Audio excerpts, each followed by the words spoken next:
ایک مرتبہ حضرت حسن رضی اللہ عنہ شاندار جبہ پہن کر انتہائی وجیحانہ شان کے ساتھ گھر سے باہر تشریف لائے۔ آپ کی ظاہری حالت بہت خوبصورت معلوم ہو رہی تھی۔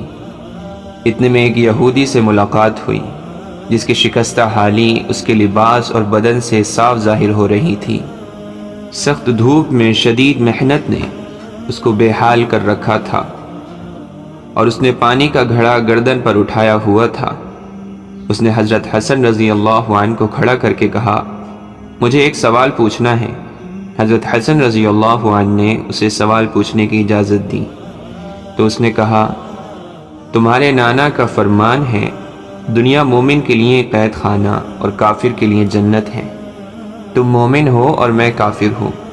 میرا تو یہ خیال ہے کہ یہ دنیا تمہارے لیے جنت ہے کہ تم اس عیش و عشرت کی زندگی گزار رہے ہو، اور میرے لیے قید خانہ ہے کہ فقر نے مجھے خستہ حال کر چھوڑا ہے۔